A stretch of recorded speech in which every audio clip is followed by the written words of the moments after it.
மாதேசா அப்படின்னு தான் சொல்லணும். ஊவே ஊவே மாதேசா அப்படின்னு தான் பண்ணணும்.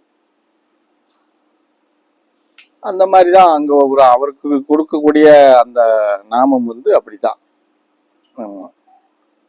இதுல வந்து ஊவே ஊவேங்கிறது வந்து சொல்ல போனா ஒரு வகையில பார்த்தா அது கன்னட மொழி. மாதேசாங்கிறது மாத்திரம்தான் நமக்கு தமிழா தெரியும். ஆனா நமக்கு அது அந்த நம்ம தமிழ்லயே அதை அப்படி கொண்டு வந்துடுறதுனால அது ஈஸி தான், ஒன்றும் பெரிய கஷ்டம் கிடையாது. ஆமா. ஆனா இங்க மாதிரி அங்க ஏமாத்த முடியாது.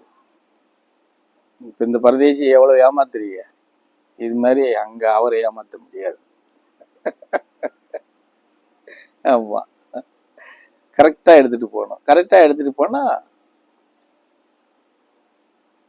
இருக்குது.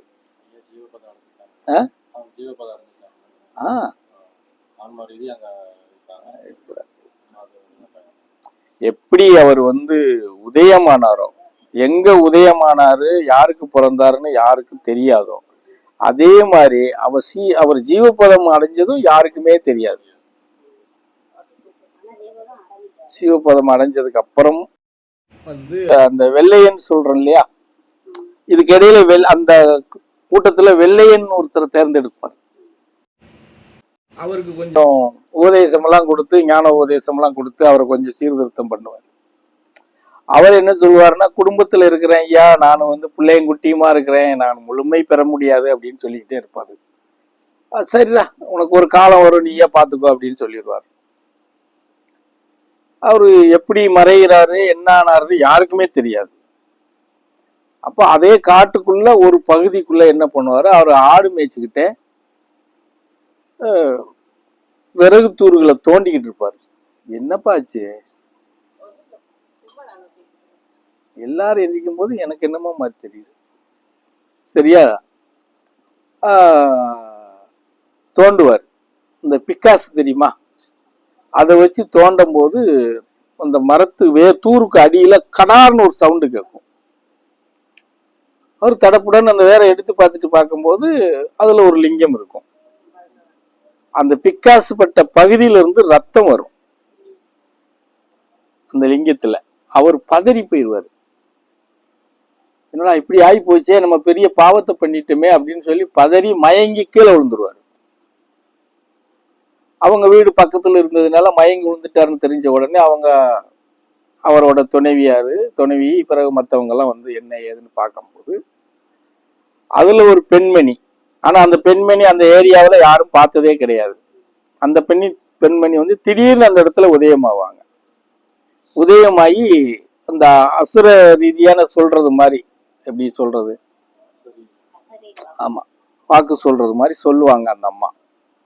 அவன் ஒன்னும் பொழைச்சுக்கிடுவான், அவனுக்கு ஒன்னும் ஆகாது. சரியா, அங்கன இப்ப நீ அவர் எடுத்த அந்த லிங்கம் தான் மாதேஸ்வரரு. எப்படி மாதேஸ்வரரு, அது வெள்ளையனால பிரச்சேசம் பண்ணி இந்த இடத்த வழி நடத்தணும் அப்படின்னு சொல்லுவாங்க. இப்ப நாகமலையில இருக்கிற லிங்கம் அந்த வெள்ளையன் எடுத்து வச்ச லிங்கம் தான் மாதேஸ்வரர். இப்ப அந்த 12 கிலோமீட்டர் நடந்து போறாங்கல்ல, அந்த லிங்கம் வந்து அந்த வெள்ளையன் வந்து பிக்காசல் தட்டுப்பட்டு அந்த அம்மா சொல்லி தான் எடுத்து வைக்கிறது. எடுத்து வச்சு அந்த அம்மா தான் இந்த நாமத்தையும் சொல்லிட்டு போகுது. அவரை வணங்குறதுக்கு ஊவே ஊவே மாதேசான்னு சொல்லி வணங்குங்க அப்படின்னு அந்த அம்மா சொல்லிட்டு மறைஞ்சு போயிடுறாங்க. ஆமா, இதுதான் அவர் மாதேஸ்வரனுடைய அந்த இடத்துல உள்ள இது. இன்னும் சின்ன சின்னது இருக்குன்னு வச்சுக்கோங்க, எல்லாம் சொல்லிக்கிட்டே அது கொஞ்சம் கதை சொல்றது மாதிரி தெரியும்.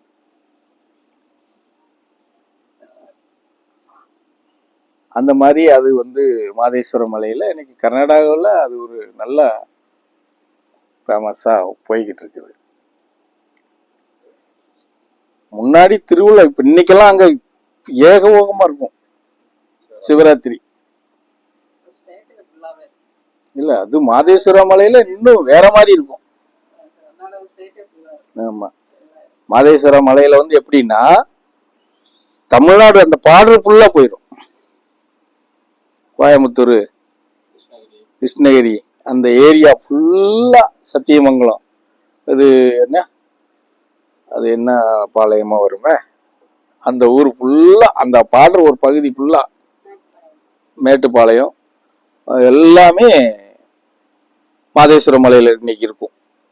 ஆமா, சிவராத்திரி அவ்வளவு போட்ஸா பண்ணுவாங்க.